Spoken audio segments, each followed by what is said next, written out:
Hai, assalamualaikum. Kembali lagi di channel Susi Kitchen. Nah, kali ini aku mau bikin srikaya. Untuk bahan-bahannya aku pakai 7 butir telur, kemudian 100 gram gula pasir, lalu tambahkan 100 ml santan kental. Lalu semua bahan ini akan kita aduk jadi satu biar bercampur rata ya. Kocok pelan sampai semua telurnya bercampur dengan adonan, lalu sampai gulanya juga larut. Untuk takaran bahan ini akan menghasilkan 25 buah srikaya. Lakukan terus pengocokan ini sampai semua telur benar-benar menyatu dengan adonan, lalu sampai benar-benar gulanya larut.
Jika udah semua bercampur rata, masukkan pasta pandan secukupnya saja.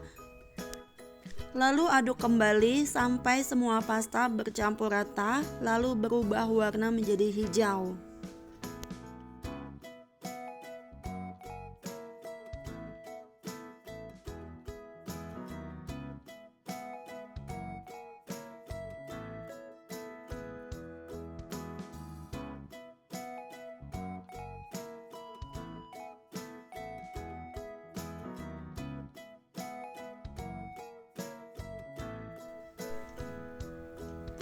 Kemudian kita akan saring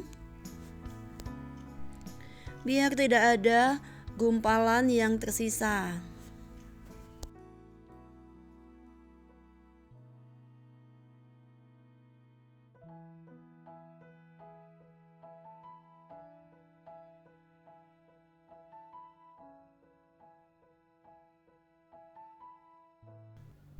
Kemudian siapkan wadah kecil, wadah srikaya, lalu masukkan adonan kita tadi sampai semuanya habis. Jadi takarannya ini menjadi 500 ml ya. Untuk memasukkannya bisa menghasilkan 25 buah srikaya.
Kemudian srikaya ini akan kita kukus selama 15 menit.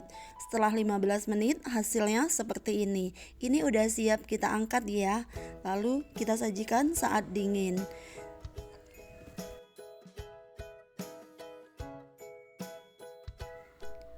Untuk lebih meyakinkan bisa tes tusuk seperti ini ya. Dan ini udah bener-bener mateng. Kemudian akan kita angkat, teman-teman bisa lihat teksturnya seperti apa. Ini bener-bener lembut banget. Dan tara, inilah hasilnya. Srikayo ala Susi Kitchen udah selesai. Ini kue bener-bener enak dimakan karena rasanya manis. Kemudian ini mudah sekali juga bikinnya. Tekstur yang lembut dengan rasa manis yang pas. Jika teman-teman menyukai video ini, boleh klik like dan tombol subscribe-nya ya. Terima kasih yang udah menyimak video ini sampai selesai. Sampai jumpa di resep-resep selanjutnya ya. Terima kasih. Assalamualaikum.